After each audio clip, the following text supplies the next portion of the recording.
بالله من الشيطان الرجيم. بسم الله الرحمن الرحيم. قل أنفقوا طوعا أو كرها لن يتقبل منكم إنكم كنتم قوما فاسقين. وما منعهم أن تقبل منهم نفقاتهم إلا أنهم كفروا بالله وبرسوله ولا يأتون الصلاة إلا وهم كسالى ولا ينفقون إلا وهم كارهون. فلا تعجبك أموالهم ولا أولادهم إنما يريد الله ليعذبهم بها في الحياة الدنيا وتزهق أنفسهم وهم كافرون. ويحلفون بالله إنهم لمنكم وما هم منكم ولكنهم قوم يفرقون.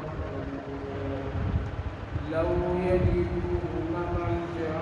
أو مغارات أو مدخلا لولوا إليه وهم يجمعون. صدق الله العظيم. قل انفقوا طوعا أو كرها، کہہ دیجیے کہ تم خوشی یا ناخوشی کے ساتھ خرچ کرو، ہرگز قبول نہیں کیے جائیں گے تمہارے صدقات ان کنتم قوما فاسقین، کیوں؟ اس لیے کہ بے شک تم فاسق قوم. وما منعهم أن تقبل منهم نفقاتهم إلا أنهم كفروا بالله، اور صدقات کے قبول نہ ہونے کی ایک بات، یہ سب کافر ہیں، منکر ہیں اللہ اور اس کے رسول، اور نماز نہیں پڑھتے ہیں، مگر پڑھتے ہیں تو بڑی سستی کے ساتھ، اور جو کچھ خرچ کرتے ہیں وہ ناپسندیدگی اور زبردستی کے ساتھ. فلا تعجبک اموالهم، آپ تعجب نہ کریں ان کے مال، ان کی اولاد. بے شک اللہ تعالیٰ چاہتا ہے کہ ان کو عذاب دے دنیا کی زندگی میں، اور اس کے سبب سے، اور موت اس کی کفر کی حالت میں ہو. پیاری ماں اور بہنوں، اللہ رب العالمین کا شکر، اس کا احسان کہ اللہ تعالیٰ نے آپ سبھی کو قرآن کریم کی اس بابرکت مجلس میں آنے کی توفیق اور رحمت فرمائی ہے. اللہ تعالیٰ قبول فرمائے اور آخرت کے لیے نجات کا ذریعہ بنائے. جو باتیں کہی جائے سنی جائے، اللہ تعالیٰ ہم سب کو عمل کی توفیق عطا فرمائے اور آخرت کے لیے نجات عطا فرمائے. گزشتہ مجلس میں اس واقعے کا ذکر تھا جو ہجرت سے متعلق، جس میں بہت ساری دشواریاں، پریشانیاں اور دشمنوں کے حملہ اور ان تمام حالات کے باوجود بھی اللہ تعالیٰ کی نصرت اور اللہ کی مدد کس طرح سے ہوئی، اور اللہ اپنے رسول صلی اللہ علیہ وسلم کے ساتھ کس قدر اور اتنی اہمیت کے ساتھ آپ کے ساتھ معاملات فرمائے، اور آپ کی اور صدیق اکبر رضی اللہ عنہ کی مدد فرمائے. جہاں گویا کہ انسان نہیں، وہاں اللہ کسی سے بھی اپنا کام کراتا ہے. اس کی پوری تفصیلات آپ مابینوں کے سامنے عرض کیا. اس کے ساتھ ساتھ منافقین کی کچھ حال اور احوال بھی قرآن کریم کی چند آیات میں اللہ نے ذکر فرمایا ہے۔ ان میں سے اس وقت جو آیت کریمہ کا تلاوت کیا ہوں انہی لوگوں کے حالات زندگی کو اللہ بیان فرمایا ہے۔ 3 طرح کے لوگ ہیں۔ ایک تو خالص مسلمان، جو صرف اور صرف اللہ اس کے رسول پر ایمان رکھتے ہیں۔ ایک قوم اور ایک جماعت اور ایک طبقہ ایسا ہے جو خالص کفر، یعنی جو منکر ہوتے ہیں، ان کا ایمان نہ اللہ پر، نہ اللہ کے رسول پر، نہ آخرت اور نہ دین قرآن کسی پر۔ لہذا مسلمان کے مقابلے میں ایک قوم کافر قوم، بیچ میں ایک قوم ہوتی ہے اور ایک جماعت ہوتی ہے جو دونوں طرف چال چلتی ہے، اس کو منافق کہتے ہیں۔ یعنی حالات جب کچھ خوشگوار اور کچھ اچھائیاں نظر آئی تو مسلمانوں کے ساتھ ہاں اور ان کے ساتھ مل کر کے تھوڑی سی شکل مسلمانوں جیسی بنا کر کے ساتھ ہو جاتے ہیں، اور کبھی اس میں مشقت، آزمائش، امتحان، قربانیاں، اور اس کے ساتھ ساتھ اللہ کی طرف سے کوئی حکم ایسا جس سے مال جان کا وقت لگانا، یہ سب کی جب باری آتی ہے تو وہ لوگ اور ایسے لوگ وہ کفر کی طرف ڈھل جاتے ہیں اور پھر اس کو اچھا سمجھتے ہیں، اور پس پردہ وہ اسلام اور اسلام والوں کی سخت مخالفت کرتے ہیں۔ ایسے لوگوں کی پہچان بہت مشکل ہے۔ کل جب نبی اکرم صلی اللہ علیہ وسلم دنیا میں تشریف فرما کے اور وحی کا سلسلہ جاری تھا تو وحی آ جاتی تھی کہ اے میرے نبی، آپ کی مجلس میں، آپ کے محلے میں، مدینے میں، فلاں قبیلے میں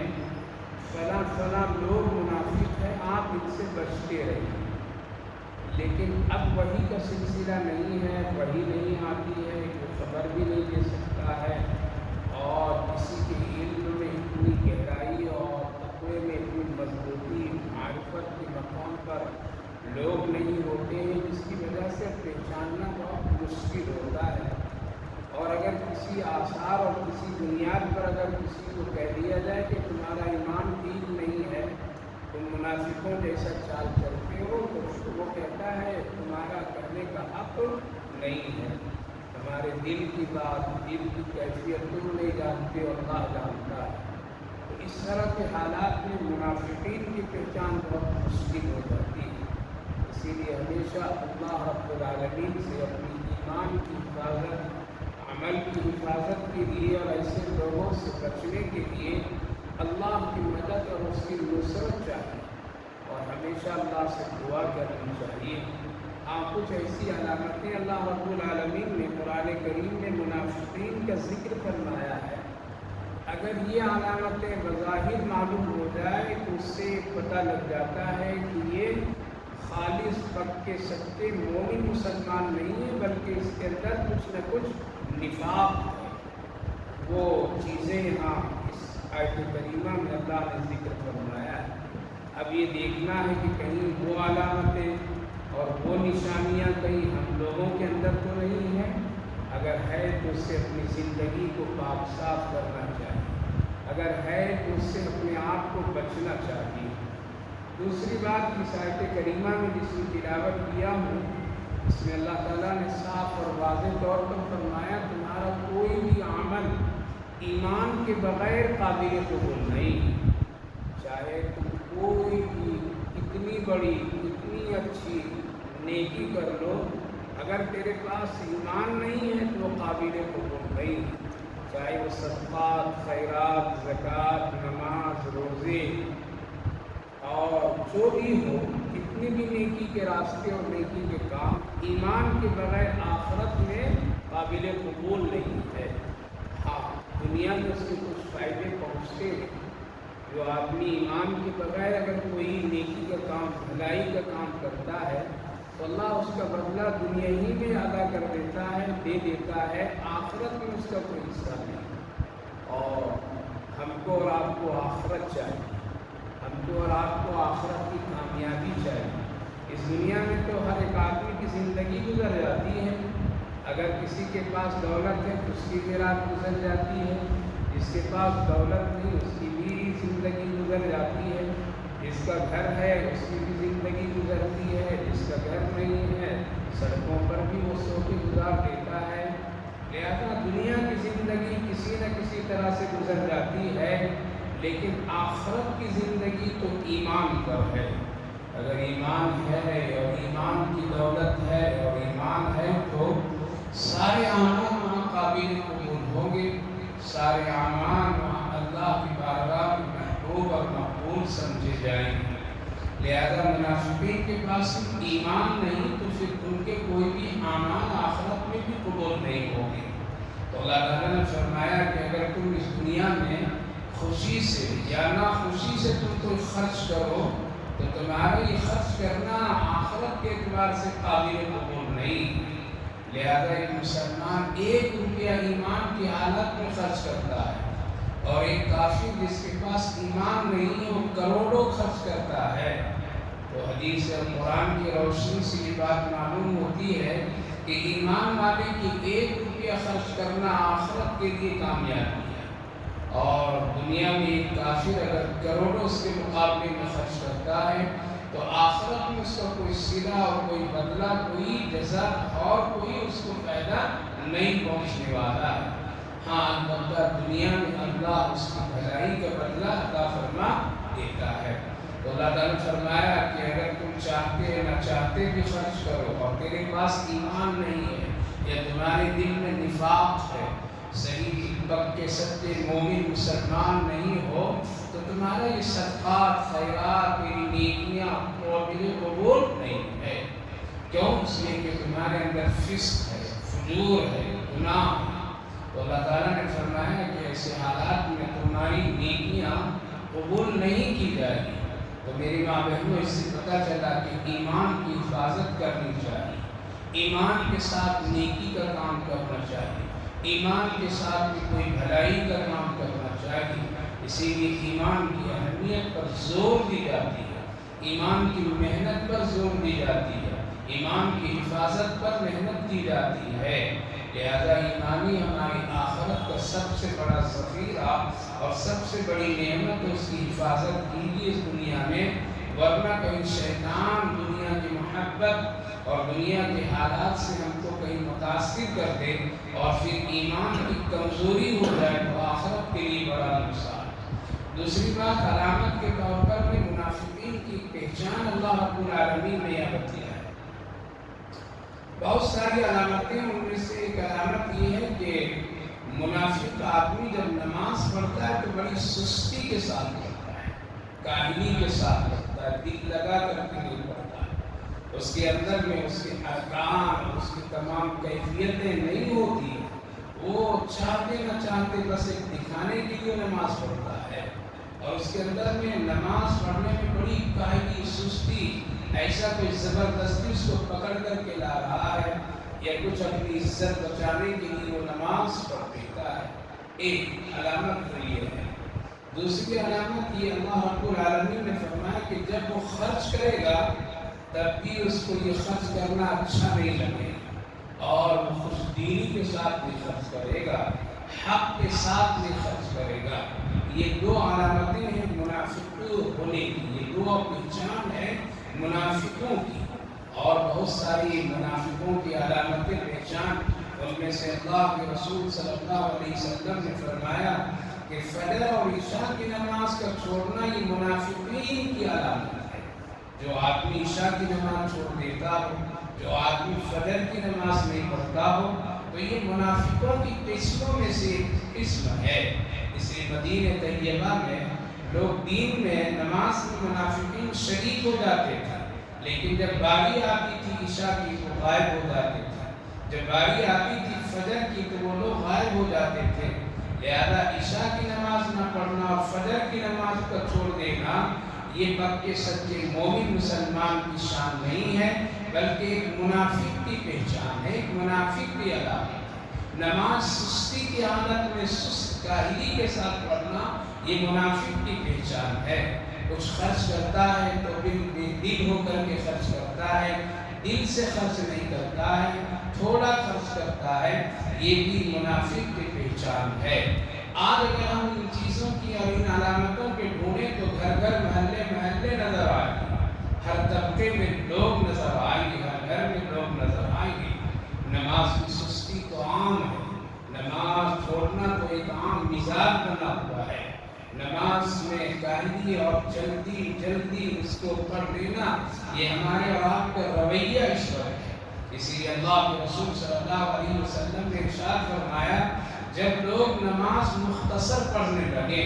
تو سمجھ لو کہ ان کی زندگی سے اللہ خیر اور برکت کو ہٹا دیتا ہے۔ نماز مختصر کس طرح سے؟ مختصر اس طرح سے لوگ کر دیتے ہیں کہ کبھی کبھی بہت ساری سنتیں اور نفلوں کو لوگ چھوڑ دیتے ہیں۔ مثال کے طور پر میں عشاء کی رکعتیں پوری ملا کر کے دیکھیں تو 17 رکعت بنتی ہے، لیکن عام حالات میں سب مسجدوں میں مرد حضرات، عورتوں کی کیا حال ہے اللہ علم، لیکن عام حالات میں مسجدوں میں مرد حضرات کی اس وقت یہ حالت ہے کہ عشاء سے پہلے 4 رکعت سنتیں نہیں پڑھتے ہیں، اکثر و بیشتر لوگ چھوڑ دیتے ہیں۔ اکثر و بیشتر یہ 4 رکعتیں سنت یہ کہہ کر کہ یہ سنت مؤکدہ غیر مؤکدہ ہے، پڑھو تو ثواب نہیں پڑھو تو ثواب، یہ کہہ کر کے چھوڑ دیتے ہیں۔ ایسا لگتا ہے کہ اس آدمی کے پاس میں نیکی کا اتنا خزانہ ہے کہ اس کو کمی نہیں محسوس ہو رہی ہے، اور اس کے پاس میں اتنی نیکیاں جمع کر لیا ہے کہ کہہ دیتا ہے کہ پڑھیں گے تو ثواب، نہیں پڑھیں گے تو کوئی گناہ نہیں۔ حالانکہ رسول اللہ صلی اللہ علیہ وسلم نے سنت اور نفل فرض کے علاوہ اسی لیے رکھ دیا تاکہ اگر فرض میں کمی آ جائے تو کل قیامت کے دن تمہاری سنتیں اور نفلیں کام آ جائیں۔ اس طرح سے آج جو آدمی کہتا ہے یہ کوئی ضروری کام ہے، یہ کوئی ضروری ملازمت ہے، یہ نوکری ہے، یہاں سے جو تنخواہ آ رہا ہے ٹھیک ہے آنے دو، لیکن سائڈ سے بھی کچھ کرو، آن لائن بھی کچھ کر لو، فرصت کے وقت میں اور کچھ ذریعہ آمدنی بنا لو تاکہ تمہارے خرچ اخراجات میں وسعت پیدا ہو۔ بس اسی طرح فرض اور سنت ہے، فرض تو ایک ادا کرنا ہی کرنا ہے، لیکن اس ادائیگی میں ہو سکتا ہے کہ کبھی کمی آ جائے، تو ایسے موقع پر اللہ کے رسول صلی اللہ علیہ وسلم نے اپنی امت کو آخرت کے اعتبار سے کامیاب بنانے کے لیے آپ نے اپنی سنتوں کو داخل کرنا دیا۔ لہذا مختصر نماز سنتیں لوگ چھوڑ دیتے ہیں، نفلوں کو لوگ چھوڑ دیتے ہیں۔ لہذا 17 رکعت میں عام حالات میں اس وقت مسلمان جو نماز پڑھتے ہیں وہ 4 رکعت کو پہلے سنت چھوڑ دیتے ہیں، اس کے بعد میں پھر 2 رکعت نفل چھوڑ دیتے ہیں، پھر وتر کے بعد میں 2 رکعت نفل وہ بھی چھوڑ دیتے ہیں، تو گویا کہ 17 میں 8 رکعتیں مختصر کر دی۔ تو اللہ کے رسول صلی اللہ علیہ وسلم نے فرمایا کہ قرب قیامت میں لوگ ایسے ہی کریں گے، نماز کو مختصر کر دیں گے۔ عصر کی سنت پہلے 4 رکعت کوئی نہیں پڑھتا ہے، اس عام حالات میں لوگ عموماً اس کو چھوڑ دیتے ہیں، سمجھتے بس فرض ادا کر لیا کافی ہے، حالانکہ وہ گلیوں میں کھڑے ہیں، راستوں میں کھڑے ہیں، مسجد میں آ کر کے بیٹھ بھی جاتے ہیں، لیکن پھر بھی وہ سنت عصر کی نہیں پڑھتے ہیں۔ اللہ کی اس کی بڑی فضیلت ہے اور بڑی اہمیت کے حامل یہ سنت قرار دی گئی ہے۔ اسی طرح سے مغرب میں 2 رکعت نفل لوگ چھوڑ دیتے ہیں، 3 فرض پڑھتے ہیں، 2 سنت پڑھ کر کے 2 جو نفل پڑھنے کا اس کو کر دیتے ہیں، نماز کیا ہو گئی؟ مختصر ہو گئی۔ 7 رکعتیں تھی اس میں سے صرف 5 رکعتیں پڑھی، عصر میں 8 رکعت تھی اس نے 4 رکعت پڑھی، ظہر میں بھی 2 سنت کو چھوڑ دیا، یعنی آخری سنت مؤکدہ پڑھنے کے بعد 2 رکعت نفل پڑھنی چاہیے اس کو بھی چھوڑ دیا، گویا کہ 12 رکعت کو 10 رکعت بنا دیے لوگ۔ اسی طرح سے اور آگے بڑھیے، جمعہ کی نماز میں عام حالات میں مرد حضرات 4 رکعت پہلے کی سنت چھوڑ دیتے ہیں، بعد میں بھی چھوڑتے ہیں، 2 رکعت اور چھوڑ دیتے ہیں۔ رمضان مبارک آ جائے تو 20 رکعت کو 8 رکعت بنا دیتے ہیں۔ اس ساری نماز کی دھجیاں لوگ اڑا دیتے ہیں اور اپنی مرضی سے لوگ عبادت کرتے ہیں۔ اسی لیے اللہ کے رسول صلی اللہ علیہ وسلم نے فرمایا کہ لوگ نماز کو مختصر کر دیں گے، تو ایک تو مختصر کرنے کی یہ شکل ہے، دوسری شکل یہ ہے اتنی جلدی ہم لوگ پڑھتے ہیں کہ پتہ ہی نہیں چلتا ہے، چھوٹی چھوٹی صورتیں ہم لوگ یاد رکھتے ہیں اور سمجھتے ہیں جب اس سے نماز ہو جاتی ہے تو بڑی صورت یاد کرنے کی ضرورت کیا ہے؟ لہذا لوگ بس قل هو اللہ پڑھ لیا، انا اعطیناک الکوثر پڑھ لیا، والعصر پڑھ لیا، الم تر کیف پڑھ لیا، 70 سال تک کے اسی صورت کو رکھتے رکھتے اور اسی کو نمازوں میں دہراتے دہراتے حالانکہ پوری دنیا کمایا، پوری دنیا گھوما، پوری دنیا کا چکر کاٹا، منو ٹنو اللہ کی نعمتیں کھا پی لیا، لیکن ایک انسان بس 4 صورتوں میں گھومتا رہتا ہے، اس کو توفیق نہیں ہوتی ہے کہ آگے کچھ 2-4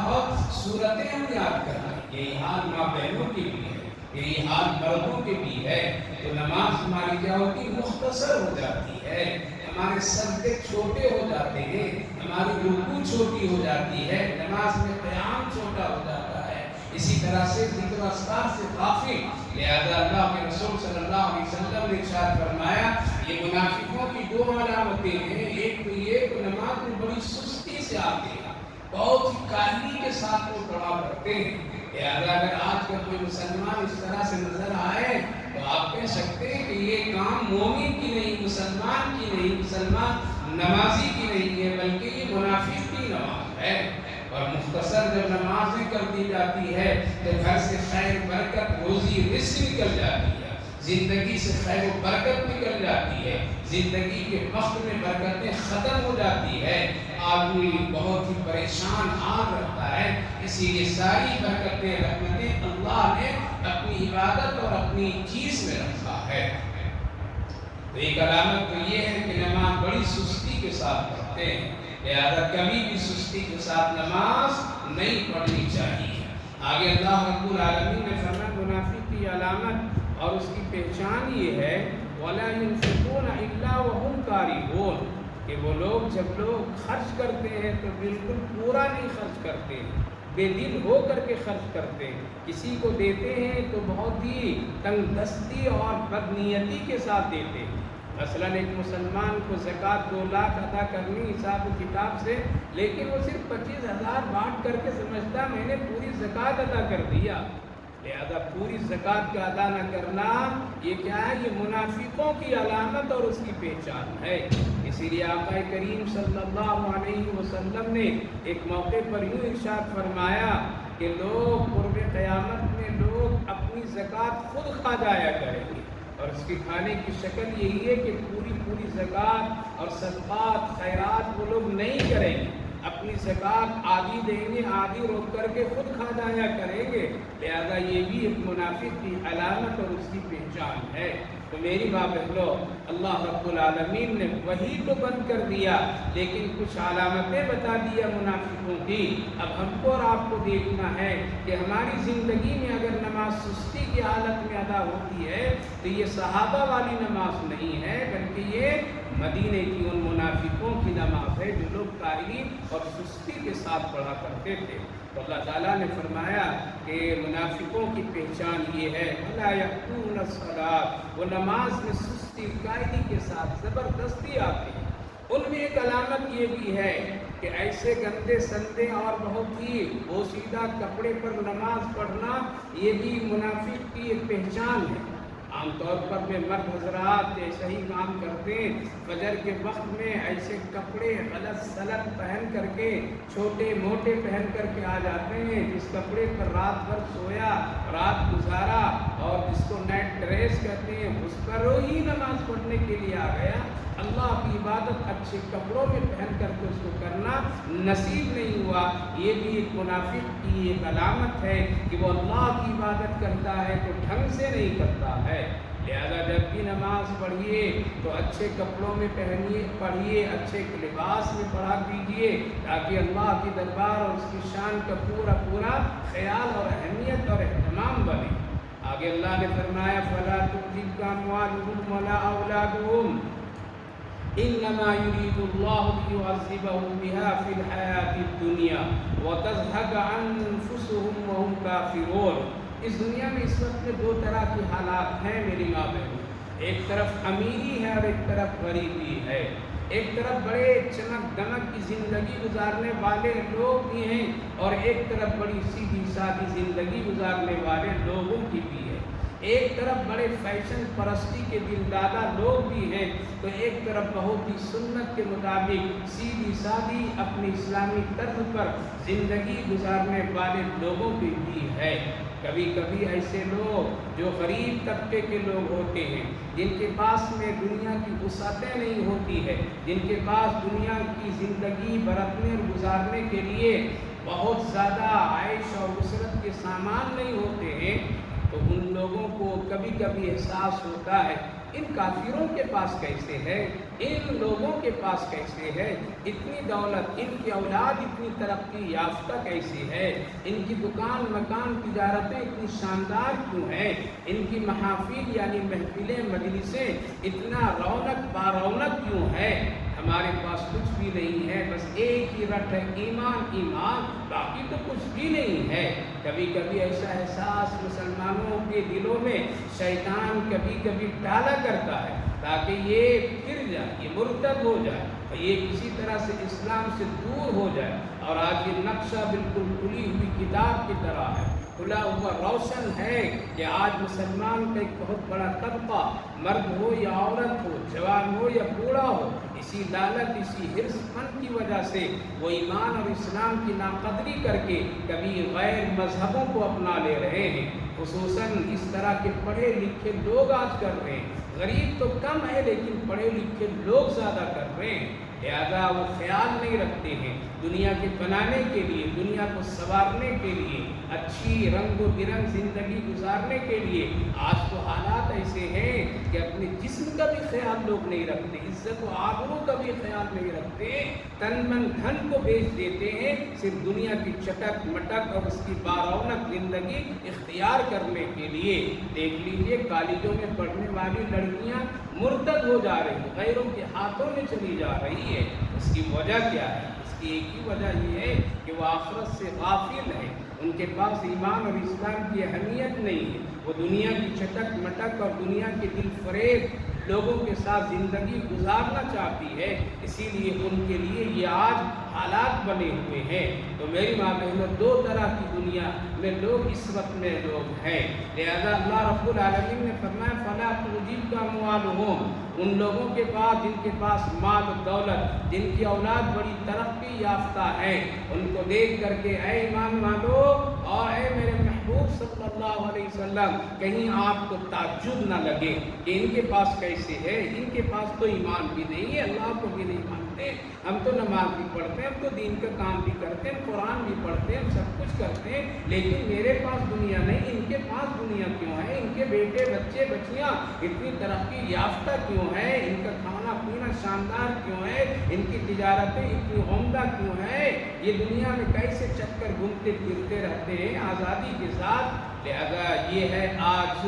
کچھ فریب حالات میں ایمان والوں کے لیے امتحان اور آزمائش کی کیفیت۔ اللہ تعالیٰ نے فرمایا اس سے تعجب مت کیجیے، میں اگر کسی کو نافرمانی میں اگر دولت دیا ہے، اگر کسی کو نافرمانی کی حالت میں اس کے آل اولاد کو ترقی دی ہے، اگر اس کے نافرمانی کی وجہ سے اس کی دنیا میں کوئی کمی ہم نے نہیں رہنے دی ہے، تو اس وقت تعجب کرنے کی ضرورت نہیں ہے۔ ہم چاہتے ہیں کہ یہ دنیا میں اور لگے رہے اور آخرت کی عذاب اپنے اوپر مسلط کر لے، لہذا دنیا میں نافرمانی کے ساتھ دولت کا مل جانا، نافرمانی کے ساتھ ایمان کے بغیر دولت کا ملنا، عزت کا ملنا، شہرت کا ملنا، دنیا کا عہدہ مل جانا، دنیا کی ترقی مل جانا، دنیا کی خوشیاں مل جانا، یہ اللہ کی راضی ہونے کی علامت نہیں ہے بلکہ یہ عذاب کی علامت ہے۔ تو اللہ تعالیٰ نے فرمایا ہم چاہتے ہیں کہ ان کو اور دنیا دے دیں تاکہ اور یہ اس میں گھل مل جائیں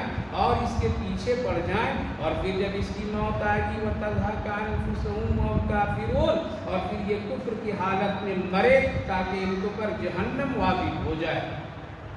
اس لیے جس کے پاس جتنی دنیا ہوتی ہے وہ خطرے میں، وہ خطرے میں اگر دین و شریعت کے مطابق اگر اپنے مال، اپنا وقت، اپنی جوانی، اپنی عمر کو نہ استعمال کرے اور اللہ کی نافرمانی پر زندگی گزار دے تو دنیا کی پوری دولت اس کے لیے ایک عذاب ہے، آل اولاد ایک فتنہ ہے۔ اسی لیے قرآن کریم میں اللہ رب العالمین نے فرمایا انما اموالکم واولادکم فتنہ، مال بھی تیرے لیے کبھی فتنہ بن جائے گا اور اولاد بھی تیرے لیے کبھی فتنہ بن جائے گا۔ مال فتنہ اس لیے بنتا ہے کہ جب آدمی کے پاس میں کچھ مال آتا ہے اس کو بڑھانے ہی کی کوشش میں رہتا ہے، اور اس بڑھانے کی چکر میں کبھی کسی کو قتل کرتا ہے، دھوکہ دیتا ہے، جھوٹ بولتا ہے، عبادتیں نہیں کرتا، نافرمانی کرتا ہے، کیسے وہ بناتا ہے۔ اسی لیے آقا کریم صلی اللہ علیہ وسلم نے فرمایا دنیا اگر تجھے ایک جنگل کے بقدر مل جائے پھر بھی تم دوسرے جنگل کی فکر کرو گے، اگر وہ بھی مل جائے تو اس سے آگے کی فکر کرو گے۔ اس لیے لوگوں تیرے پیٹ کو دنیا نہیں بھر سکتی ہے بلکہ قبر کی مٹی ہی بھر سکتی ہے، یعنی تیری یہ آرزو دنیا کی ختم اسی وقت ہوگی جب تم قبر میں چلے جاؤ گے۔ اس لیے میری ماں بہنوں، اگر کسی کے پاس آپ دنیا دیکھ رہے ہیں اور وہ نماز میں نہیں ہے، وہ اللہ کی فرما برداری میں نہیں ہے، وہ دین و شریعت پر عمل کرنے میں نہیں ہے، وہ حیا اور پردہ داری میں نہیں ہے، وہ دین و سنت اور رسول کی زندگی گزارنے میں نہیں ہے، تو پھر سمجھ لیجئے کہ یہ دھیرے دھیرے اللہ کی عذاب اور اس کی پکڑ کی طرف جا رہا ہے۔ اسی لیے اللہ نافرمانی میں بھی دولت دے دیتا ہے، کمی نہیں کرتا ہے۔ حضرت موسیٰ علیہ السلام ایک مرتبہ خطبہ دے رہے تھے، بیان کر رہے تھے، پورا مجمع بھرا پڑا ہوا تھا۔ ان میں سے ایک شخص نے اٹھ کر کے کہا اگر آپ اللہ کی خوشی اور ناخوشی کا معیار یہ بتلاتے ہیں کہ اللہ اگر خوش ہوتا ہے تو نعمتوں سے نوازتا ہے اور اگر اللہ ناراض ہوتا ہے تو نعمتیں چھین لیتا ہے، تو اے موسیٰ علیہ السلام ہمارے علاقے میں ایک ایسا شخص ہے جس کے پاس دولت ہے، جس کے پاس شہرت ہے، جس کے پاس عزتیں ہیں، جس کے پاس سب کچھ ہے، کسی چیز کی دنیا کی کمی نہیں ہے، لیکن وہ کلمہ نہیں پڑھتا، وہ شریعت پر عمل نہیں کرتا، وہ آپ کی بات نہیں مانتا، وہ اللہ کی بات نہیں مانتا، کھلا وہ کفر اور شرک کا مبتلا رہتا ہے۔ اگر اللہ ناراض ہے تو اس کے پاس اتنی دولت نعمتیں کیوں ہیں، اور اگر اللہ خوش ہے تو پھر ان جیسے ایمان والوں کے پاس میں کیوں نہیں ہے۔ لہذا یہ معیار جو آپ بتا رہے ہیں یہ بات سمجھ میں نہیں آ رہی ہے۔ ہم لوگ نعمت سے سب سے پہلے ہمارا ذہن دولت کی طرف جاتا ہے کہ نعمت دولت، نعمت شہرت، نعمت کھانا پینا، نعمت کار گاڑیاں، نعمت بنگلہ، نعمت گھر محل تجارت۔ حالانکہ سب سے بڑی نعمت انسان کے لیے دنیا میں ایمان ہے، اس کا اخلاق ہے، نبی کے ساتھ ان کے تعلق اور محبتیں ہیں، آخرت پر یقین ہے۔ یہ چیزیں اگر کسی مرد عورت کو حاصل ہے تو دنیا کی سب سے بڑا ارب خرب پتی انسان ہے، اس کے پاس دنیا کی ساری دولتیں ہیں۔ اور اگر ایمان کے بغیر دنیا زمین و آسمان بھر کر کے تو اللہ کے نزدیک اس کی کوئی قدر اور اہمیت نہیں ہے۔ فرعون کے پاس بھی تھا، نمرود کے پاس بھی تھا، شداد کے پاس بھی تھا، حامان کے پاس بھی تھا، سب کے پاس تھا۔ فرعون کی بیوی آسیہ اسی لیے تو چھوڑ کر کے نکل گئی، نمرود کی بیوی اسی میں لگی رہی دولت میں، لیکن دونوں کے زندگی میں زمین آسمان کا فرق ہے۔ لہذا میری ماں بہنوں، دولت کے آ جانا مل جانا یہ اللہ کی راضی ہونے کی علامت نہیں ہے، بلکہ سب سے بڑی نعمت ہمارے اور آپ کے پاس ایمان ہے، تقویٰ ہے، اخلاق ہے، سچائی ہے، قرآن و حدیث کی اتباع ہے، رسول اللہ کی محبت ہے۔ لہذا وہ شخص کہنے لگا کہ آپ بتلائیے یہ معیار کیسا ہے کہ ایک آدمی نافرمانی میں سب کچھ اس کے پاس اللہ نے دے رکھا ہے۔ حضرت موسیٰ علیہ السلام کو تھوڑی دیر جواب دینا مشکل ہو گیا، رک گئے اور اللہ سے فریاد کی پروردگار اس سوال کا جواب میرے پاس نہیں ہے، تیرے اس بندے نے جو سوال تیری رضا اور ناراضگی پر کیا ہے، اے میرے پروردگار میرے پاس اس کا کوئی جواب نہیں ہے، آپ ہی جواب دیجیے۔ کیا جواب ملا؟ جواب یہ ملا کہ اے میرے پیغمبر، اے موسیٰ کلیم اللہ، ہم نے اس آدمی کو دولت تو خوب دی ہے، شہرت دی، عزت دی، سب کچھ دیا ہے، لیکن میرے پاس جتنا بڑا عذاب ہے، سب سے بڑا عذاب، میں اس کو اس عذاب میں گرفتار کر کے پکڑ رکھا ہوں۔ حالانکہ اس کا احساس اس سے ہو نہیں رہا ہے، لیکن وہ عذاب میں مسلسل پکڑا جا رہا ہے۔ اس طرح سے کوئی بیماری آتی ہے تو بیماری اچانک نہیں آتی ہے،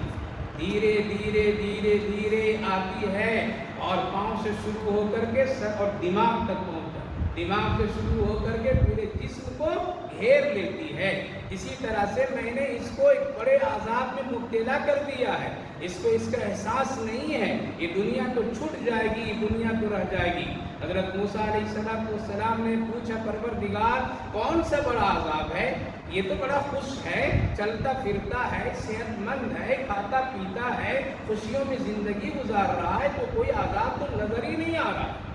اللہ نے فرمایا میں نے اپنے سامنے جھکنے یعنی سجدہ کرنے کی توفیق میں نے چھین لی ہے، اور یہی سب سے بڑا عذاب ہے اس کے لیے۔ اس لیے شیطان ایک ہی سجدہ کا منکر ہوا تھا کہ وہ عذاب میں ہمیشہ کے لیے گرفتار ہو گیا۔ لہذا جس مسلمان کو اللہ، جس مسلمان مرد اور عورت سے اللہ سجدے کی توفیق چھین لے، نماز کی توفیق چھین لے، رکوع کی توفیق چھین لے، اپنے سامنے ہاتھ اٹھا کر کے دعا مانگنے کی توفیق چھین لے، تو سمجھ لیجئے کہ وہ عذاب میں دھیرے دھیرے پکڑا جا رہا ہے اور آخرت میں پورا پکڑا جائے گا۔ اس لیے میری ماں بہنوں، دولت کو اللہ کی رضا کا معیار نہیں سمجھنا چاہیے۔ اللہ تعالیٰ نے فرمایا وَتَضْحَكَ أَنفُسُهُمْ وَهُمْ كَافِرُونَ، لہذا دنیا کے یہ دونوں نظام اس وقت میں چل رہا ہے۔ ہم کو اور آپ کو پلٹ کر کے دیکھنا ہے رسول اللہ صلی اللہ علیہ وسلم کی وہ زندگی کہ آپ نے تمام تنگ دستیوں کے باوجود، تمام پریشان کن حالات کے باوجود، صحابہ کرام، اکابر و اسلاف، بزرگان دین، کل کے خواتین، کل کے ماں بہنیں کتنی صحبتیں، تکلیفیں برداشت کر کر کے اپنی ایمان کی حفاظت کی، اللہ کو راضی کرتے رہیں، کبھی بھی اپنے ہاتھ سے، اپنی زندگی سے، اپنے سر سے دوپٹے کو نیچے نہیں ہونے دی، اور ایمان کی حفاظت کرنے میں کہ اعلیٰ معیار اور اعلیٰ قدر کی توفیق ان کو اللہ نے دی، اور اس پر وہ کامیاب ہوئے۔ اس لیے دنیا کی دولت سب چھوٹ جاتی ہے، کافروں کو بننے دیجیے، اس کو سنورنے دیجیے، ان کو دنیا میں چہکنے دیجیے، ان کو دنیا کی خوشیاں لوٹنے دیجیے۔ کل مرنے کے بعد پتہ چلے گا کہ جنت اور جہنم کا نظارہ کیسا ہے۔ اسی لیے اللہ نے صاف صاف فرمایا لِيُعَذِّبَهُمْ بِهَا فِي الْحَيَاةِ الدُّنْيَا، ہم جس کو عذاب دینا چاہتے ہیں اس کو ہم دنیا بھی دے دیتے ہیں۔ اسی لیے صحابہ کرام رضوان اللہ عنہم اجمعین کے پاس اگر ایک سے دوسری چیز ان کو حاصل ہو جاتی تھی وہ رکھتے نہیں تھے، بلکہ جلدی سے اس کو اپنی زندگی سے نکال دیتے تھے، ڈبل نہیں رکھتے تھے۔ ہم اور آپ تو خزانے پر خزانہ جمع کرتے ہیں، 30 دن کا کپڑے الگ الگ ہوتے ہیں، سسرال کا الگ ہے، میکے کا الگ ہے، دوسرے پڑوسی میں جانے کا الگ ہے، دوستوں کے پاس الگ ہے، اس بازار میں جانے کا الگ ہے، اور وہاں کا جانے کا الگ ہے، لیکن سب الگ الگ، کفن ایک ہی ہے،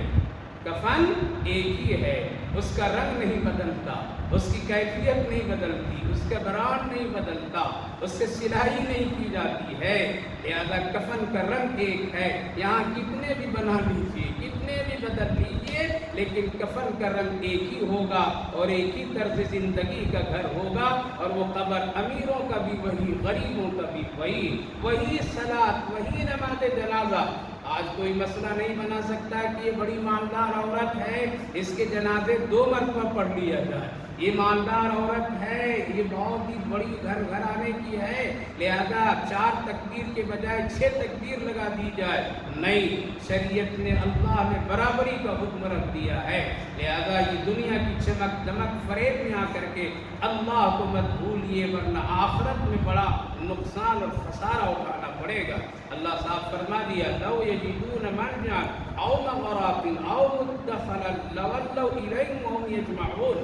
ان لوگوں منافقین کے ایک حال یہ تھا کہ جب اسلام کی طرف کوئی اچھائی، کبھی نبی اکرم صلی اللہ علیہ وسلم صدقہ، زکوٰۃ، خیرات تقسیم فرماتے تھے، یا کبھی مال غنیمت وغیرہ کی تقسیم کرتے تھے، تو سب اپنے آپ کو مسلمان بتا کر کے لینے کے لیے آ جاتے تھے، اور جب کبھی رسول اللہ صلی اللہ علیہ وسلم نے زکوٰۃ، صدقات دینے کے لیے فرق فرماتے تھے، زکوٰۃ صرف مسلمانوں کے لیے، اس لیے زکوٰۃ صرف مسلمان ہی کو دے سکتے، کافر کو نہیں، صدقات اور خیرات بھی مسلمان ہی کو دے سکتے ہیں، کافر کو نہیں۔ آپ کچھ امداد غیروں کو کر سکتے ہیں، لیکن صدقہ جس کو شریعت میں مقرر کی ہے اس کا مستحق مسلمان ہے۔ لہذا جب نبی اکرم صلی اللہ علیہ وسلم اس طرح کی اموال اور مال کو جب تقسیم فرماتے تھے تو وہ جانتے تھے کہ یہ منافق لوگ ہیں، اس لیے آپ دیتے نہیں تھے ان کو۔ بلکہ ان کو کوئی چھوٹی سی چیز دے کر کے جو دینا جائز ہوتا تھا وہ دے کر کے ان کو رخصت کر دیتے تھے، پھر وہ اعتراض کرتے تھے محمد صلی اللہ علیہ وسلم نے انصاف نہیں کیا، محمد صلی اللہ علیہ وسلم نے دینے میں دو نظریہ قائم کیا، حالانکہ اس کے وجوہات ہوتے تھے اور وہ فرق ایمان۔ لہذا اللہ رب العالمین نے فرمایا وَمِنْهُمْ مَنْ يَلْمِزُكَ فِي الصَّدَقَاتِ، یہ لوگ صدقہ زکوٰۃ لینے کے وقت میں الزام آپ پر لگاتے ہیں اور آپ کہتے ہیں لوگوں نے کہ محمد انصاف نہیں کیا۔ فَإِنْ أُوتُوا مِنْهَا رَضُوا، اگر آپ ان کو دیں تو یہ بڑے خوش، بہت اچھا بہت اچھا، اور اگر آپ نہ دیں تو پھر یہ ناراض ہوتے ہیں، لہذا زکوٰۃ نہیں دیتے تھے، صدقات نہیں دیتے تھے، لہذا وہ لوگ ناراض ہوتے تھے۔ میں بھی مسلمان، لیکن نبی جانتے تھے کہ یہ منافق ہے، یہ کافر ہے، اس کے پاس ایمان نہیں ہے۔ اگر بے ایمانوں کو، کافروں کو، مشرکوں کو زکوٰۃ دے دیں گے تو مسلمان کے زکوٰۃ ادا ہی نہیں ہوگی، اس لیے اللہ کے رسول صلی اللہ علیہ وسلم نہیں دیتے تھے۔ اللہ نے فرمایا وَلَوْ أَنَّهُمْ رَضُوا مَا آتَاهُمُ اللَّهُ وَرَسُولُهُ، اگر اللہ اور اس کے رسول کی دی ہوئی نعمت پر یہ خوش ہوتے، وَقَالُوا حَسْبُنَا اللَّهُ، اور یہ کہتے جو کچھ اللہ نے دیا اس کا شکر ہے، تھوڑا ملا تب بھی اللہ کا شکر ہے، زیادہ ملا تب بھی شکر ہے۔ اللہ فرمایا سَيُؤْتِينَ اللَّهُ مِنْ فَضْلِهِ وَرَسُولُهُ، تو اللہ اور پھر غیبی طور پر میں کچھ اور مال اور دینے کا انتظام فرما دیتا اپنے فضل سے۔ پتہ یہ چلا اس آیت کریمہ سے کہ اللہ اگر دنیا میں تھوڑی نعمت دیا ہے تب بھی خوش رہیے، زیادہ دیا ہے تب بھی شکر ادا کیجئے، اللہ کی شکایت مت کیجئے۔ اللہ جانتا ہے کس کو کتنا دینا ہے، کس کو زیادہ دینا ہے، کس کو کم دینا ہے۔ وہ پروردگار بڑی مصلحت و حکمت کے ساتھ روزی رزق کو تقسیم کرتا ہے، اسی لیے کبھی بھی شکایت نہیں کرنی چاہیے، بلکہ شکر کے ذریعے سے اپنی دولت، اپنا مال، اپنی عزت، اپنی صحت کو بڑھانا چاہیے۔ تو اللہ تعالیٰ نے فرمایا تم کو صبر کرنا چاہیے لوگوں، اور صبر کر کے اللہ کا فضل چاہیے، فضل تلاش کرنا چاہیے، نہ کہ شکایت کرنا۔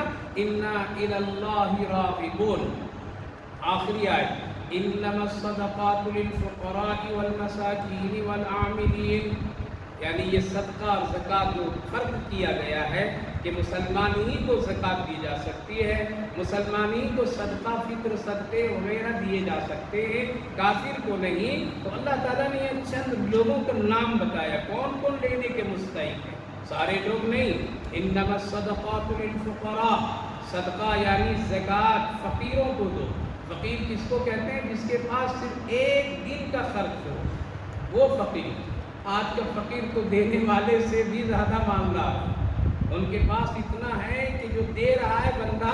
اس سے زیادہ اس کے پاس ہے، لہذا وہ فقیر ہے ہی نہیں۔ اس لیے راہگیر، ادھر ادھر بھٹکنے والے پیشہ ور فقیروں کو زکوٰۃ دینا جائز نہیں ہے۔ اس کے بعد بہت سارے بات فقیر کی تعریف لوگ یہ کیے۔ مسکین اور فقیر میں فرق یہ کیا گیا، فقیر جس کے پاس ایک دو وقت کے کھانے کی چیزیں ہو، اور مسکین جس کے پاس کچھ بھی نہیں ہو، توکل علی اللہ، زندگی گزار، مل گیا تو الحمدللہ، نہیں ملا تب بھی الحمدللہ، اس کو مسکین کہتے ہیں۔ اس کے پاس کوئی کل کی چیز نہیں ہوئی کھانے پینے کے لیے، اس کو مسکین کہتے ہیں۔ تو سب سے پہلے نمبر میں فقراء، مساکین والعاملین، زکوٰۃ وصول کرنے والا، جس کو نبی اکرم صلی اللہ علیہ وسلم زکوٰۃ وصول کرنے کے لیے طے فرما دیتے تھے، اسی زکوٰۃ میں سے ان کا مشاہرہ بھی دیا کرتے تھے، یعنی ان کی خرچ بھی دیا کرتے تھے۔ والعاملین علیہا والمعلفۃ قلوبہم، اور ایسے لوگ جو اسلام میں داخل ہوئے ہو اور ان کے پاس میں کچھ بھی نہیں ہے، تو زکوٰۃ کی رقم، زکوٰۃ کی پیسے، صدقات کے پیسے دے کر کے ان کو کیا کرنا چاہیے؟ مدد کرنی چاہیے، دل جوئی کرنی چاہیے اور ان کی ہمت بڑھانی چاہیے، لیکن اس کو بھی زیادہ عام نہیں رکھنا چاہیے، ورنہ دولت کی لینے کی نیت سے لوگ اسلام قبول کریں گے اور جب حاصل ہو جائے گی تو پھر وہ مرتد ہو جائیں گے۔ اسی لیے اس میں بھی بڑا احتیاط کرنے کا علماء فقہاء نے حکم دیا ہے۔ تو اللہ نے فرمایا والمعلفۃ قلوبہم وفی الرقاب، زکوٰۃ لینے کا وہ مستحق ہے جو قیدی ہے، یعنی جو غلام ہے، یعنی کسی وجہ سے وہ کسی کی غلامی میں ہے، اس کو آزاد کرنے کے لیے اس زمانے میں زکوٰۃ دے کر کے غلاموں کو آزاد کیا جاتا تھا، قیدیوں کو چھڑایا جاتا تھا۔ وفی سبیل اللہ، اور اللہ کے راستے میں جہاد کرنے والے لوگوں کو بھی زکوٰۃ دے سکتے ہیں، وہ بھی زکوٰۃ لینے کے مستحق ہے۔ وہ اپنی سبیل اور مسافر بھی زکوٰۃ لینے کا مستحق ہے۔ یہ دونوں میں کبھی کبھی گڑبڑ لوگ کر دیے۔ ایک تو مسافر اس کو کہتے ہیں کہ مثلا بیچارہ گھر کے اور اپنے مقام میں وہ اس کے پاس پیسے ہیں، اس کے پاس دولت ہے، ان کے پاس ساری چیز ہے، لیکن سفر میں چلا گیا تھا، جیب کٹ گیا، مال کو چوری کر لیا، اب وہ بیچارہ غریب بنا ہوا ہے، گھر تک واپس نہیں آ سکتا ہے۔ ایسے حالات میں ایسے مسافر کو زکوٰۃ کے پیسے دے کر کے اس کو مدد کر کے اس کو اس کے مقام تک اس کی ضرورت پوری کر کے بھیجنا جائز ہے۔ لیکن اگر ایک آدمی کے پاس میں سفر کی حالت میں پیسے ہوں اور وسائل ہوں تو پھر کوئی وہ زکوٰۃ لینے کے مستحق نہیں ہے۔ آج کے دور میں، آج کے ترقی یافتہ دور میں اس مسئلے میں بڑی احتیاط کرنے کی ضرورت ہے۔ اگر کوئی مسافر کھڑا ہو کر کے آپ کے سامنے ہاتھ پھیلاتا ہے کہ میں مسافر تھا، میرا مال چوری ہو گیا، میرا جیب کٹ گیا، میرے پاس اب گھر واپس ہونے کے لیے کچھ بھی نہیں ہے، لہذا آپ میری مدد کر دیجئے، تو آج ایسا سسٹم نہیں ہے، بلکہ آج آن لائن کا زمانہ آ گیا ہے۔ ہر ایک آدمی کے جیب میں اس وقت بینک پڑا ہوا ہے، ہر ایک آدمی کے جیب میں اس کا اکاؤنٹ پڑا ہوا ہے، موبائل کے ذریعے سے فوراً ساری چیزیں آج حاصل کر سکتا ہے۔ اس لیے جلدی کسی پر یقین کر کے اس کو مسافر سمجھ کر کے زکوٰۃ کی رقم نہیں دینی چاہیے، ورنہ زکوٰۃ ادا نہیں۔ ہاں، ایسا مسافر جس کے پاس آن لائن کا سسٹم نہیں ہے، ان کے پاس میں کوئی وسائل نہیں ہے، ان کے پاس میں کوئی تعلقات ایسے نہیں ہیں، تو ایسے مسافر کو زکوٰۃ کی رقم دے دے تو زکوٰۃ ادا ہو جائے گی اور یہ لینے کا مستحق ہے۔ پھر مقام پر آ کر کے اپنے گھر میں آ کر کے وہ اب زکوٰۃ نہیں دے سکتا، اس لیے اس کے پاس یہاں ضروریات زندگی اور زکوٰۃ کے پیسے، زکوٰۃ صاحب نصاب یہاں موجود ہے۔ وَابْنِ السَّبِيلِ جو کہا گیا ہے کہ فی سبیل اللہ، اللہ کے راستہ، اللہ کا راستہ بہت ہے، بہت ہے، ان میں سے سب سے اہم راستہ اللہ کا جہاد فی سبیل اللہ، یعنی مجاہدین کو زکوٰۃ دو، مجاہدین کو زکوٰۃ کی رقم دو۔ اسی میں فی سبیل اللہ میں مدرسے بھی ہیں، یعنی جو طالب علم حاصل کرنے کے لیے مدرسوں میں رہتے ہیں، یہ بھی فی سبیل اللہ میں، یہ بھی قرآن و حدیث کی تعلیم حاصل کرنے کے لیے اللہ کے راستے میں ہے۔ لہذا ایک حیثیت سے اس میں طالب علم مدرسے کے لوگوں کو بھی شامل کیا گیا ہے، لہذا فی سبیل اللہ، لیکن اس میں بھی بڑی احتیاط کی ضرورت اور بڑے شرائط ہیں۔ لیکن آج مدرسے والے بھی شرطوں کو پوری کیے بغیر وہ زکوٰۃ دھڑلے سے وصول کرتے ہیں اور اپنی مرضی سے جیسا چاہتے ہیں وہ خرچ کر دیتے ہیں، جو کل قیامت کے لیے بہت ہی سخت گرفت اور پکڑ ہے۔ لہذا اس کے بھی بڑے اصول ہیں۔ دوسرا ایک بڑی احتیاطی اور غفلت میں لوگ کرتے فی سبیل اللہ سے یہ بھی مراد لیتے جو اللہ کے راستے میں دعوت و تبلیغ میں نکلے ہیں، دین کی خدمت میں نکلے ہوئے ہیں، لہذا ان میں بھی پیسہ زکوٰۃ کے لگا کر کے خرچ کرنا جائز ہے نہیں، کہیں کوئی گنجائش نہیں ہے اس کے سلسلے میں۔ اس لیے زکوٰۃ کے پیسے کے لیے صاحب نصاب نہ ہونا ضروری ہے، لہذا دعوت و تبلیغ کے دعوت کے کاموں میں بڑے بڑے مالدار حضرات لوگ بھی ہوتے ہیں، صاحب ثروت لوگ بھی ہوتے ہیں، لہذا زکوٰۃ کے پیسے سے ان کا کھلانا پلانا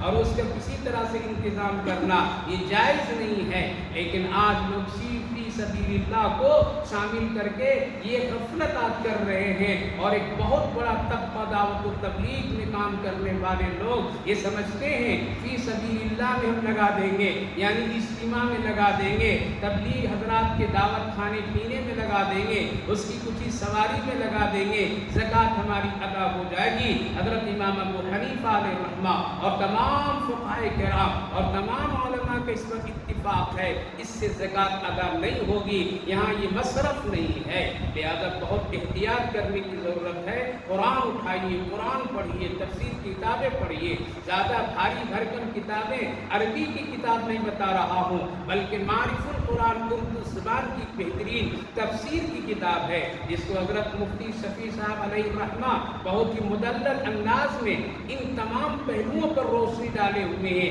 اگر کسی کو میری بات سے اگر تکلیف محسوس ہو کہ دعوت و تبلیغ کے لیے مولانا نے اس طرح کی باتیں کی ہے، تو وہ کتاب اٹھا کر کے دیکھیں، جہاں مفسرین، محدثین، فقہاء کرام کی سب کی رائے موجود ہے۔ لہذا زکوٰۃ کے سلسلے میں بہت ہی احتیاط برتنی چاہیے، اپنے سے قرآن کے معنی میں عدل بدل کر کے کہیں اپنی آخرت برباد نہیں کرنی چاہیے۔ اللہ تعالیٰ فرمایا فی سبیل اللہ وابن السبیل فریضۃ من اللہ، یہ نام اور یہ فرض کرنا اللہ کا ہے، کسی اور کا نہیں ہے۔ یہاں سے غور کیجئے، یہ جو نام بتایا اللہ تعالیٰ نے،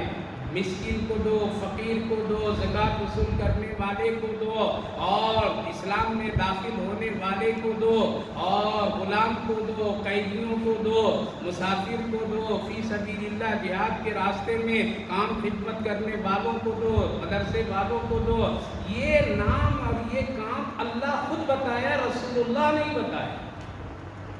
اگر رسول اللہ صلی اللہ علیہ وسلم بتاتے تو کوئی کہتا کہ نبی نے بتایا ہے، ہم نہیں مانیں گے، لیکن اللہ خود بتایا۔ اگر رسول اللہ کے علاوہ صحابہ بتاتے تو لوگ کہتے صحابہ نے بتایا، ہم نہیں مانتے۔ اگر صحابہ کے علاوہ فقہاء حضرت امام ابو حنیفہ، امام شافعی، امام مالک، امام احمد بن حنبل کہتے تو لوگ کہتے ان کی بات ہے، ہم نہیں مانیں گے۔ اگر اس کے بعد بھی کوئی پیر صاحب کہتے، کوئی حضرت جی کہتے، کوئی عالم کہتا، کوئی مفتی کہتا، کوئی مفسر کہتا، تو لوگ کہتے ہیں ہم نہیں مانیں گے۔ لیکن اللہ نے خود 8 لوگوں کا نام لیا ہے، اور اللہ کا یہ حکم ہے، اسی لیے اس میں کوئی تعبیر اور اس میں کوئی عدل بدل کرنے کی کسی کو بھی کوئی گنجائش نہیں ہے۔ اس لیے ہمیشہ زکوٰۃ کے سلسلے میں بہت احتیاط کرنی چاہیے، تاکہ اس طرح سے نماز صحیح ادا ہو جائے، اسی طرح زکوٰۃ بھی صحیح ادا ہو جائے، کیونکہ اللہ نے دونوں کو ساتھ ساتھ بیان فرمایا ہے، وَأَقِيمُوا الصَّلَاةَ وَآتُوا الزَّكَاةَ، یعنی دونوں کو ملا کر کے فرمایا ہے۔ اللہ نے فرمایا وَاللَّهُ عَلِيمٌ حَكِيمٌ، اور اللہ جاننے والا اور بڑی حکمت والا ہے۔ خلاصہ یہ میری ماں بہنوں، 3 درجے کے لوگ دنیا میں ہیں، 3 قسم کے لوگ ہیں۔ ایک مخلص مسلمان ہے، جس کا ایمان اللہ، اس کے رسول، آخرت، ایمان کتاب پر ہے، اور ایک اس کے مقابل میں کافر لوگ ہیں، جن کا ایمان اللہ، اس کے رسول، قرآن، آخرت پر نہیں ہے۔ بیچ میں ایک قسم کے لوگ ہیں جس کو منافق کہتے ہیں۔ آج 90% مسلمانوں کا حال ایسا ہی ہے۔ رمضان میں مسلمان 11 مہینہ منافق بن کر کے رہتے ہیں، 11 مہینہ نماز چھوڑ کر کے رہتے ہیں، 11 مہینہ دین سے دور رہتے ہیں۔ یہ کام منافق کا ہے، مسلمان کا نہیں ہے۔ اس لیے آج مسلمانوں کے طبقوں میں 90% ایسے لوگ ہیں جو منافقوں کا عمل کرتے ہیں۔ شادی کریں گے تو رسول اللہ کی سنت کے مطابق نہیں، اپنی مرضی پر کام کرنا، یہ منافق کی علامت ہے، نہ کہ مسلمان کی ہے۔ تجارت کریں گے تو اپنی مرضی پر سود، لون، سب کچھ لے کر کے اور قیمت کو بڑھا کر کے، شریعت سنت کے مطابق نہیں، یہ منافق کا کام ہے۔ کپڑا پہنیں گے تو اپنی مرضی سے پہنیں گے، فیشن اختیار کریں گے اپنی مرضی سے کریں گے، دین، اسلام، شریعت سنت کے مطابق نہیں، یہ منافق کا کام ہے۔ کھانا کھائیں گے تو اپنی مرضی سے کھائیں گے، کھڑے کھڑے کو، چلتے پھرتے کو، اٹھتے بیٹھتے، حلال و حرام کی تمیز کیے بغیر، یہ منافق کے کام ہے۔ مسلمان کا کام ہے سنت کے مطابق کھانا، حلال کھانا، بیٹھ کر کے کھانا، یہ منافق نہیں، مسلمان کا کام ہے۔ اسی لیے ہزاروں کام آج مسلمان مرد عورت مل کر کے ایسے کر رہے ہیں جو مسلمان کا کام نہیں ہے بلکہ منافقوں کا کام ہے۔ اس لیے کسی نے کہا اسلام تو قرآن میں ہے، زندگی میں نہیں ہے۔ اسلام تو کتاب میں ہے لیکن ہمارے معاشرے میں نہیں ہے۔ اسلام تو مسجد میں تھوڑی نظر آتا ہے لیکن بازاروں میں نظر نہیں آتا ہے۔ مسلمان جمعہ کا ہے لیکن 8 دن کا مسلمان نہیں ہے۔ مسلمان بنیے، پکا سچا بنیے، ایمان والی بنیے، تقوی والی بنیے، آخرت والی بنیے۔ میری ماں بہنوں، اسی میں کامیابی ہے۔ سب کچھ دھرا رہ جائے گا، خالی جنازہ چند کپڑوں میں گزر کر کے چلا جائے گا۔ اللہ ہم سب کے ساتھ خیر اور امن، سکون، ایمان کا معاملہ فرمائے۔ اللہم صلی علی سیدنا نبینا حبیبنا مولانا محمد وبارک وسلم علیہ۔ ربنا آتنا فی الدنیا حسنۃ وفی الآخرۃ حسنة وقنا عذاب النار ربنا لا تزغ قلوبنا بعد إذ هديتنا وهب لنا من لدنك رحمة إنك أنت الوهاب اللهم إنا نجعلك في نحورهم ونعوذ بك من شرورهم اے اللہ ہم سب تیرے گنہگار بندے بندیاں ہیں اللہ تو اپنے فضل سے ہم سب کی کمزوریوں پر اپنی رحمتوں پر نظر رکھ کر کے معاف فرما دیجیے ہم سب کے دل ہم سب کے اعمال اللہ ہم سب کی پوری زندگی سر سے لے کر کے پاؤں تک اللہ ایمان والا بنا دیجیے سنت والا بنا دیجیے اے اللہ رحم فرما دیجیے نفاق دلوں سے نکال دیجیے ایمان اس میں جلا دیجیے ایمان کی نور اس میں رکھ دیجیے اے اللہ کفر سے بچائیے شرک سے بچائیے بدعتوں سے بچائیے اسلام کی مخالفت سے بچائیے اے اللہ منافقانہ رویے اور طرز زندگی سے ہم سب کی پوری حفاظت فرمائیے پکے سچے مومن مسلمان بنا کر ایمان ہی پر خاتمہ عطا فرمائیے آخرت آسان کر دیجیے آخرت کے اعمال کی ہم سب کو خوب توفیق نصیب فرمائیے اے اللہ سستی کاہلی بے رغبتی بے توجہی سے اللہ ہم سب کی پوری حفاظت فرمائیے اللہ ان گناہوں سے ان کاموں سے اس کام سے اللہ کے رسول صلی اللہ علیہ وسلم پناہ مانگا کرتے تھے بچنے کی دعائیں کیا کرتے تھے اپنی امت کے لیے خیر مانگتے تھے اللہ ہم سبوں کو وہ ساری دعائیں خیر عطا فرمائیے ہر شر سے ہم سب کی حفاظت فرمائیے قرآن کریم کی اس بابرکت مجلس کو بے حد قبول فرما دیجیے جتنے ماں بہنیں بزرگ حضرات بیٹھے سنیں اللہ سب کے آنے کہنے سننے کو قبول فرمائے سب کی زندگی میں خیر برکت رحمت عافیت عطا فرما دیجیے جو لوگ بیمار ہیں ان سب کو صحت و عافیت عطا فرمائی صحت مندوں کو سلامتی نصیب فرمائی جو لوگ دنیا سے جا چکے ہیں ان سب کی مغفرت فرمائی ہماری دعاؤں کو اپنے فضل و کرم رحمتوں سے قبول فرمائی صلی اللہ علی النبی وعلی آلہ وسلم سبحان ربک رب العزت عما یصفون وسلام علی المرسلین والحمد للہ رب العالمین